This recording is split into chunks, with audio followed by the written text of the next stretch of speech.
How you doing, guys? This is Anthony Joshua, one of UK's hottest British prospects coming up in the heavyweight division. Stay tuned, stay locked. You're tuned into Behind the Gloves.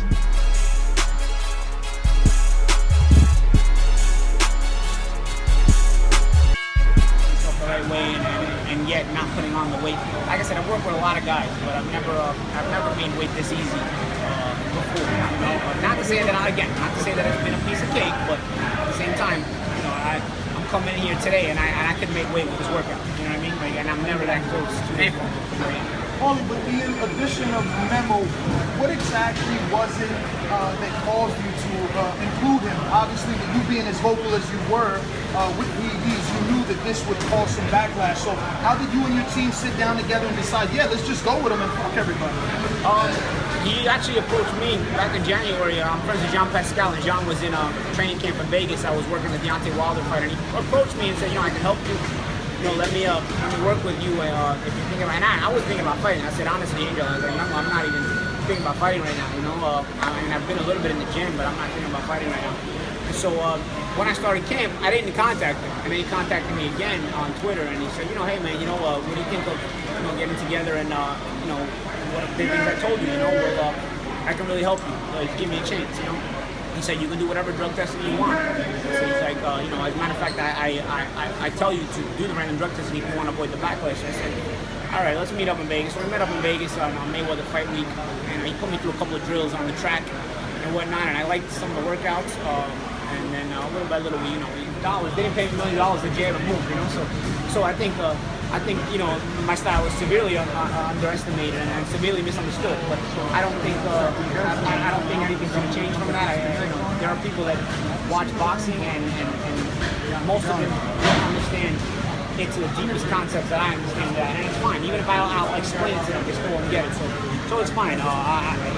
Being respected by the public and the media is not my goal. Being the best I can be is my goal, and trying to achieve as many goals as I can that I set out for myself and challenge myself on a daily basis. That's my goal, and that's what I try to do. That's how I try to live my life. Have you seen other fighters? I saw Rocky do it. I don't think it was that Rocky. Like any other fighters that you know in real life trying to do that? No, I don't think so. I think it was more of a spoof. You know? I don't think they really changed it. I don't think it's really part of their routine. Right. They changed Your time, at least once or twice a month. How difficult was that for you to prepare? Not a normal 8-week camp, because you're obviously in Texas. You might be in California the next week.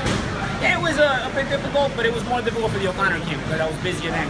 For this camp, I only had to travel for the Texas fight on July 18th, so I've had a pretty solid camp at home. I traveled at the beginning of it as well to Vegas for the Porter Broner and Bartholomew versus DeMarco fight, and then I traveled to Texas for the doubleheader a couple weeks ago. So it hasn't been too crazy. Some months are busier than others, but the schedule for commentating tends to slow down a little bit in the summer. So It's affecting you differently now that you're a media member now. You've been a media member. I mean, it doesn't really. I don't really think of it like that. You know, I just, you know, my job in the broadcast booth is one thing, and my boxing career is another thing. I don't really intermingle the two. I don't really compare the two that much. You know, I think it's cool. I enjoy both from a different standpoint. There's different vantage points to boxing in both, sitting in both areas, but I don't really make the comparison, and you know, I have fun doing both. That's all I can say. Great first to meet you. You got it. Fans, if you guys haven't already done so, make sure you download the Behind the Gloves app. It's free, and it features really cool stuff like a fight calendar that reminds you of all the upcoming fights, and it allows for you to, with one click, to remind yourself directly to your phone. And it also features 24/7 breaking news that's going on in boxing. So make sure you guys go ahead and do that and subscribe to this channel.